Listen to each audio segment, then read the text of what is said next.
நம்ம கதைகள்லையும் அப்புறம் வந்து இது புராண திரைப்படங்கள்லையும் பார்த்துருப்போம். வந்து கடவுளை நோக்கி கடும் தவம் புரிகிற, அதுவும் காட்டுக்குள்ளே போயிட்டு வருடக்கணக்காக கடும் தவம் புரிஞ்சு அவங்க அந்த தவம் புரிவருடைய முனிவரோ அல்லது வேற ஒருத்தரோ அவருடைய உடம்பெல்லாம் வந்து மண்ணெல்லாம் கட்டி புத்து மாதிரி கட்டி, அப்புறம் வந்து பறவைகளுடைய எச்செல்லாம் விழுந்து எதை பற்றியும் கவலைப்படாமல் எந்த இதுவும் இல்லாமல் அந்த தவத்தினுடைய வெளிப்பாடாக கடவுள் அவருக்கு வந்து ஆசி கொடுத்து வரம் கொடுத்ததாக ஒரு நம்பிக்கை, அது கதைகள்லாம் உண்டு வந்து.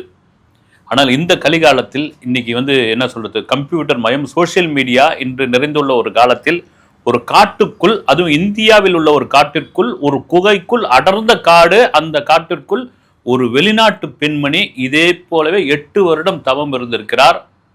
அந்த 8 வருடம் மிக மோசமான விலங்குகள், மிக கொடூரமான பாம்புகள் எதுவும் தன்னை ஒன்றும் பண்ணல, இதை ஒட்டுமொத்தமா மனுஷ ரூபத்துல உங்களை தான் பார்க்கிற அப்படின்னு ஒரு பேட்டி ஒன்று கொடுத்துருக்காங்க. இந்தியாவை தாண்டி உலகம் முழுக்க இது ஒரு பெரிய பரபரப்பான செய்தியாக மாறி இருக்கிறது. இது நிஜ சம்பவம். என்ன நடந்தது அப்படின்னு, கோவாவுக்கும் கர்நாடகாவுக்கும் இடையில் உள்ள கோகர்ணம் அப்படின்ற ஒரு பகுதி. அந்த கோகர்ணம் பகுதி மலை சார்ந்த காடு உள்ள மிக அடர்ந்த காடு உள்ள பகுதி வந்து. இந்த பகுதி வந்து எனக்கு கர்நாடகாக்குள்ளதான் வந்துடும். அங்க என்ன பண்றாங்க, எப்பயாவது ஒரு சமயம் இந்த ஃபாரஸ்ட் ரேஞ்சர்ஸ் அல்லது வந்து அங்க இருக்கிற உள்ளூர் காவல்துறையினர் ஏதாவது இல்லீகலா நடக்குதா, ஒரு நாள் வந்து ரெய்டுக்கு கிளம்புவாங்க. அந்த ரெய்டு கூட பெரிய உள்ளெல்லாம் போய் அவங்கள தேட மாட்டாங்க. காரணம் என்னன்னா அவ்வளோ அடர்ந்த காடு வந்து போக வேணான்னு தடை செய்யப்பட்ட பகுதின்னு கூட சொல்லலாம். வந்து அங்க போனோம்னா விலங்குகளுக்கு ஏதாவது தொந்தரவு வந்துடும், அல்ல விலங்குகளால இவங்களுக்கு ஏதாவது பிரச்சனை வந்துடும். அப்ப ஏதாவது ஒரு ஷூட் பண்ண வேண்டிய நிலைமையெல்லாம் ஏற்பட்டதுன்னா அந்த விலங்குகளுக்கு பாதிப்பாயிடும். ஒரு குறிப்பிட்ட ஏரியா வரைக்கும், அதுக்கப்புறம் யாரும் மனிதன் போக மாட்டான் உள்ள அப்படின்றதுக்காக அங்கே ஒரு ரெய்டு ஒன்று போவாங்க. அப்படி சமீபத்தில் என்ன பண்ணியிருக்காங்க, அப்படி ஒரு சோதனையாக அங்கே சென்ற அந்த காவல்துறையினர் வனத்துறையினருக்கு ஒரு பெண்ணுடைய நடமாட்டம் தெரிஞ்சிருக்குது. வந்து ஒரு அடர்ந்த பகுதி, ஒரு குகை பகுதி, ஒரு பெண்ணுடைய நடமாட்டம். அது முதல்ல கவனிக்கல, ஏதோ ஒரு விலங்குன்னு நினைச்சிட்டாங்க. திரும்பவும் இல்லை, இன்னொரு காவலர் வந்து அது ஒரு பெண் தான், நம்மளை பார்த்து போய் அந்த பெண் வந்து ஒளிகிறாங்க, அதுவும் பார்த்தீங்கன்னா ஒரு வெளிநாட்டு பெண், ஒரு வெள்ளைக்காரி அப்படின்னு சொல்லும் பொழுது இவங்களுக்கு நம்ப முடியல. அப்புறமா வந்து கையில் இருக்கிற அந்த ஒலிபெருக்கி மூலிமா வந்து அவங்க சவுண்டு கொடுக்குறாங்க. வந்து யாராக இருந்தாலும் வெளியே வந்துருங்க, இது உங்களுக்கு ஆபத்தான இது, நீங்கள் அங்கே தான் இருக்கிறீங்களா, நாங்கள் பார்த்துட்டோம். திரும்ப சொல்லும்போது நோ ரெஸ்பான்ஸ், இல்லவே இல்லை. 2-3 காவலர்கள் இல்லைங்க எதுவும் இருக்காது, நம்ம திரும்ப போயிடலான் போது இந்த ஒருத்தர் மட்டும் திரும்ப சொல்றாரு, வந்து இல்லை உறுதியாக சொல்கிற ஒரு பெண்ணு தான், நான் 2 கண்ணாலையும் பார்த்தேன், கடகடன்னு ஓட ஆரம்பிச்சாங்க, ஒளிஞ்சிட்டாங்க அப்படின் பொழுது ரைட்டு வாங்க. ஆபீசர் என்ன பண்ணார், வந்தாச்சு பார்த்துடலாம், யாராவது ஆபத்துல மாட்டிருப்பாங்க, தெரியாமல் வழி தவறி வந்திருப்பார்கள், அதுவும் ஒரு வெளிநாட்டு பெண்மணின்றீங்க, என்னன்னா உள்ள போய் பார்த்துருவோம்னு தேடும்போது பார்த்தீங்கன்னா இந்த குகையினுடைய ஒரு மூலையில போயிட்டு ஒரு பெண்மணி உட்காந்துருமோ இவங்க மொத்த பேருக்கு பயங்கர ஷாக் ஆயிடுச்சு.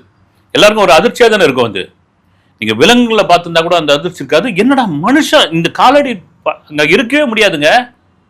பார்த்தவொடனே ஒரு ஆங்கிலம் கலந்த ஒரு மொழியில வந்து அந்த பெண்மணி நீங்க திரும்ப போயிடுங்கன்னு கத்துறாங்க. இவங்களுக்கு பெரிய அதிர்ச்சியாது, யார் மாணி, எங்கிருந்து வந்திருக்க, எந்த நாட்டை சேர்ந்தவன் சொல்லும் பொழுது திரும்ப அந்த வந்து வார்த்தை என்ன ஆகுது, நீங்க கிளம்புங்க, இங்க வேணாம், நீங்க கிளம்புங்க, நான் நிம்மதியா இருக்கிறேன் அப்படின்ற ஒரு வார்த்தை திரும்ப வருது. அவங்க பேசுறதுல வந்து ஆங்கிலம், ரஷ்யா, சில இந்தி வார்த்தைகள்லாம் சேர்த்து பேசிக்கிட்டு இருக்காங்க. ஒரு வழியா போய் அவங்கள வந்து மடக்கி விசாரணை பண்ணி கூட்டின்னு வராங்க. வெளியே கூட்டின்னு வந்தபோது இன்னொரு பேரதிர்ச்சியான விஷயம் என்னன்னா, அதே குகைக்குள் இருந்து அவர்களுடைய 2 மகள்கள் வராங்க. வந்து தூக்கி வாரி போடுது. வந்து ஒரு பெண்ணிற்கு 4 வயசு, ஒரு பெண்ணுக்கு வந்து 6.5 வயசு. வந்து இது யாருன்னு உடனே அந்த பெண்மணி வந்து சத்தம் ஓவரா போடுறாங்க. உங்களை பார்க்கவே எனக்கு பிடிக்கல, நீங்க கிளம்புங்கன்னு போது, நாங்க வந்து இந்திய அரசினுடைய ஒரு பாதுகாவலர்கள், நாங்க இந்த காட்டை காக்கிறதுக்காக வந்திருக்கோம், நீ யார் எங்க காட்டுக்குள்ள பூந்துக்கிட்டு நீ வந்து எங்களை வந்து ஆர்டர் போடுறதுக்கு, வெளியே வா, இது என்ன விஷயம் வந்து நாங்கள் உங்களை விசாரிச்சே ஆகணும், இது வெளியே வா அப்படின்னு சொல்லி கூட்டின்னு வந்து அவங்கள வந்து இம்மிடியட்டாக ஒரு இடத்துல உட்கார வச்சு அந்த குழந்தைங்கள உட்கார வச்சு கேட்க ஆரம்பிக்கிறாங்க. அப்பொழுதுதான் இவர்களுக்கே ஒரு பெரிய அதிர்ச்சியான ஒரு விஷயம் வருது. மிகப்பெரிய அதிர்ச்சியான விஷயமா மாறுது. ஒட்டுமொத்தமாக ஒருத்தர் பார்த்துக்கிறாங்க. இது வந்து இந்தியாவை தாண்டி பெரிய ஊடகங்களோட பெரிய செய்தியாக மாறும் அப்படின்னு நம்ம பார்த்துருக்கோம் இல்லைங்களா. நம்ம இங்கே தமிழ்நாட்டுக்குள்ளேயே திருவண்ணாமலை மாதிரியான ஊர்களில் நிறைய இந்த கிரிவலம் போகும்போது ஃபாரினர் நிறைய பார்த்துட்டு நான் கூட பார்த்துருக்கிறேன்னு, காஞ்சிபுரம் மாதிரி மாதிரியான ஊர்களில் வந்து சுற்றுலாவுக்காக வரவங்க வந்து இங்கே இருக்கிற கோவில்களை, சிற்பங்களை, மகாபலிபுரத்தெல்லாம் பார்த்துருக்கோம்.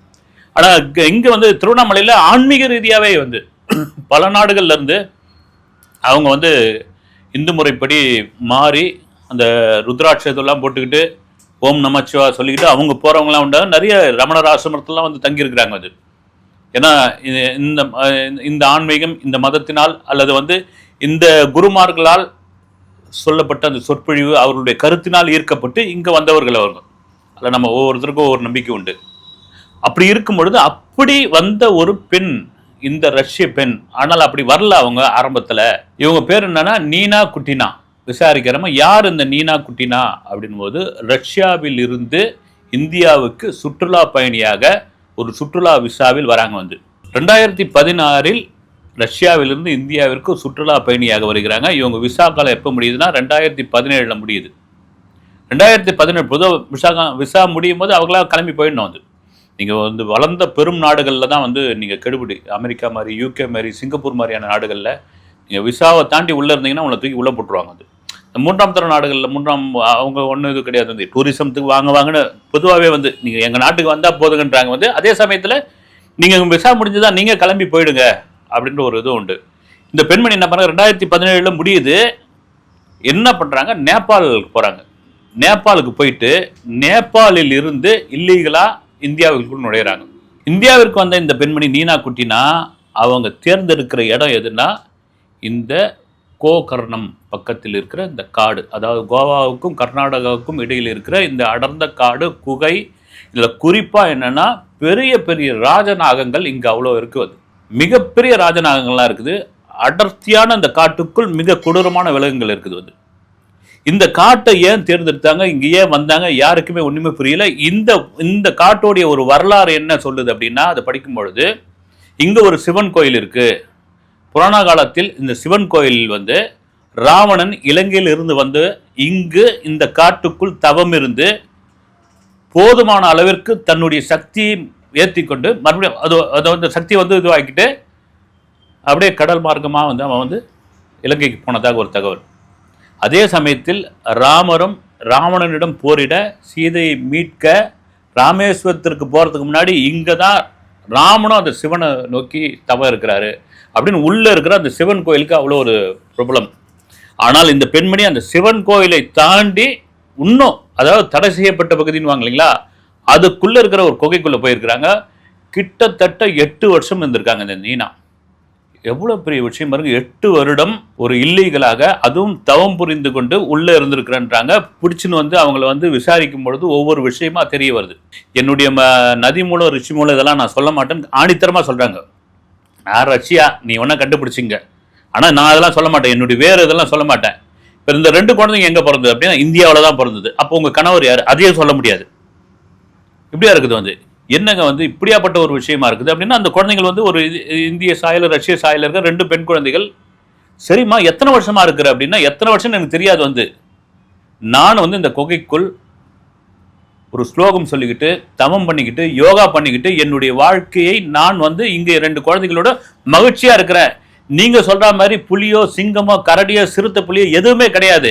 எதுவும் வந்தாங்களோ எங்களை ஒண்ணுமே பண்ணல. நீங்க சொல்ற மாதிரி ராஜநாகமோ நல்ல பாம்போ கட்டுவிரியானோ அதெல்லாம் ஒன்றும் கிடையாது. வந்தாலும் எங்களை ஒன்றும் பண்ணாது. ஒட்டுமொத்தம் உங்களை பார்த்தா எனக்கு பயமா இருக்குன்னு சொல்லும்போது அவங்க இன்னும் கடுப்பாகிறாங்க. வந்து அந்த காடு எங்களுக்கு அத்துப்படின்றாங்க இவங்க. வந்து அந்த காடு எங்களுக்கு அத்துப்படி, நீ வந்து எனக்கு கதை சொல்றியான்றாங்க. அப்படி அவங்களுக்கு அத்துப்படியா இருந்தால் 8 வருஷம் நான் எப்படி உள்ள இருந்திருக்கேன் அப்படின்போது தான் பெரிய ஆச்சரியமாகிடுது. ஊடகங்கள் பெரிய செய்தியாக மாறுது. உண்மையே முடியாதுன்றாங்க. வந்து இதுக்கு இடையில பார்த்தீங்கன்னா அவங்க என்னென்ன பொருள் வச்சிருக்காங்க அந்த குகைக்குள்ள பார்த்தீங்கன்னா, சில ரஷ்ய புத்தகங்கள் இருக்குது. அந்த ரஷ்ய புத்தகங்களை எடுத்து பார்க்கும்போது அது எல்லாம் இந்து மத சம்பந்தமான புத்தகங்கள். ரஷ்ய மொழியில் உள்ள இந்து மதம் சம்பந்தமான புத்தகங்கள், சில ருத்ராட்ச மாலைகள். அது தவிர பார்த்தீங்கன்னா ஒரு செல்போன் இருக்குது.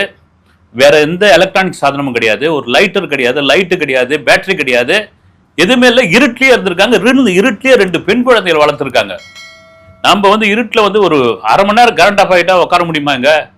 அதை தேடுங்க, இதை தேடுங்க, மெழுகுவத்தி தேடுங்க, அப்புறம் சாப்பாட்டை மூடி வைங்க, பூச்சி போட்டுலாம் விழுந்துட போதுன்னுவோம். அந்த காட்டுக்குள்ள என்ன வருது ஏது வருதுன்னு தெரியாதுல்ல. ஆனால் சத்தியமாக ஆணித்தரமாக இந்த பெண்மணி சொல்றது என்னன்னா, எங்களை ஒரு சின்ன பூச்சி கூட கிடைக்கலன்றாங்க. நல்ல ஆரோக்கியமா இருக்கிறாங்க.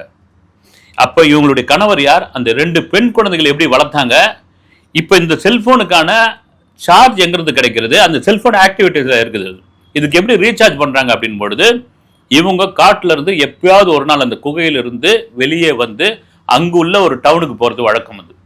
அது யார் கண்ணிலையும் படாம, 8 வருஷத்துல எப்படி பாருங்க, யார் கண்ணிலையும் படாம அங்க சார்ஜர் போட்டுன்னு வர்றது, அங்க ரீசார்ஜ் பண்ணின்னு வர்றது, அங்கே தேவையான சில திங்ஸ் எல்லாம் வாங்கிட்டு வந்துட்டு திரும்ப வந்துடுது.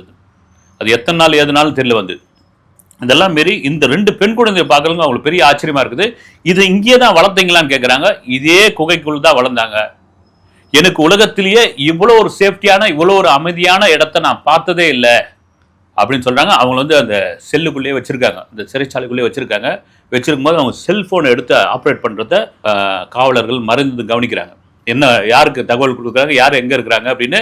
இதுக்கிடையில் வந்து ரஷ்ய தூதரகத்துக்கு வந்து தகவல் சொல்கிறாங்க. ரஷ்ய தூதரகத்துலேருந்து ஒரு விஷயம் என்ன வருதுன்னா, இந்த குழந்தைங்க 2 குழந்தைங்களும் இந்தியாவில் பிறந்த குழந்தைங்க, அதனால் அந்த சிட்டிசனாக மாற முடியாதுன்றாங்க. இங்கே இந்தியாவில் ஒரு இது என்னன்னா, காலாவதி ஆயிடுச்சு உங்களுடைய விசா, அதனால் இங்கே பிறந்தா நாங்கள் இங்கே சிட்டிசனாக கொடுக்க முடியாது, இல்லீகலாக தான் இவங்க தங்கியிருக்காங்கன்னு இது ஒரு பக்கம் போயிட்டு இருக்கு. சரி, இவங்க ஃபோன் என்ன பண்ணுறாங்கன்னா, அந்த ஃபோனை வாங்குறாங்க, பெண் காவலர்கள் வாங்குறாங்க. வாங்கி அதை பார்க்கும் பொழுது யாரோ ஒரு நண்பருக்கோ நண்பிக்கோ ஒரு வாட்ஸ்அப்பில் ஒரு தகவல் சொல்லியிருக்காங்க. அந்த தகவலுடைய விஷயம் என்னென்னா, நான் வந்து இங்கே வந்து ஒரு 2 நைட்டாக இருக்கிறேன். இந்த வந்து இந்த காரத்தரை சொல்லுவாங்கள்ல நம்ம ஊரில், இந்த இது சிமெண்டாலான தரை, இந்த தரை எனக்கு பிடிக்கவே இல்லை. நான் வந்து பல காலம் மண் தரையில் இருந்தேன். அந்த மண் தரையில் இருக்கும்போது அவ்வளோ வைப்பாக இருந்தது. 2வது, நான் வானத்தை பார்த்துக்கிட்டே தான் இருப்பேன் எப்போவுமே. அவ்வளோ நட்சத்திரங்கள், அவ்வளோ நிலாக்கள் இருக்கும். இங்கே பார்த்தா வெறும் கூரை தெரியுது. எனக்கு ஒரு மாதிரி மைண்டே வந்து மந்தியான மாதிரி இருக்குது. என்னால் யோகா பண்ண முடியல, என்னால் இயற்கையோடு சேர்ந்து வாழ முடியல. இங்கே கொண்டு வந்து வச்சுருக்காங்க, எனக்கு என்னன்னே புரியல அப்படின்ற ஒரு விஷயத்த சொல்லும்போது மேலும் இவங்களுக்கு ஆச்சரியமான விஷயமா வருது. இது என்னையா சிக்கல் சிக்கம் இடியாப்ப சிக்கலாக மாறுது அப்படின்னும் பொழுது இந்த நீனாவை இன்னும் தீவிரமாக விசாரிக்க, இவர் உண்மையாகவே குகைக்குள் இருந்தாரா, இவருக்கு பின்னாடி யாராவது இருக்கிறார்களா, அந்த காட்டுக்குள் வேற யாராவது மாவோயிஸ்டுகள் தங்கி இருக்கிறாங்களா, ஏன்னா பல கோணத்தில் விசாரிக்கல. இல்லை ரஷ்யாவுக்கும் உக்ரைனுக்கும் நடக்கிற அந்த போரினால் இவங்க இங்கே வந்துட்டாங்களா, இவங்க உளவாளியா, பல கட்ட விசாரணைகள், பல கட்ட இதுகள் போயிட்டு இருக்கு. அதே வேளையில் இந்த பெண்மணி உண்மையாகவே வந்து ஒரு ஆன்மீகத்தை தேடி வந்தவங்க தான், அதில் லைச்சு போயிட்டாங்க. அந்த இடம் ரொம்ப வைப்ரண்டான இடம், அதை போய் அனுபவிச்சுங்களான்னு தெரியும். அங்கே இருக்கிற உள்ளூர்வாசிகள் சொல்லி பெருமைப்படுறாங்க. வனத்துறையும் காவல்துறையும் உளவுத்துறையும் விசாரிக்க தான் பல உண்மைகள் தெரியும். நீனா யார், ஏன் அந்த குகைக்குள் சென்றால் என்பது புரிய வரும். அடுத்த வீடியோவில் சந்திக்கிறேன். நன்றி.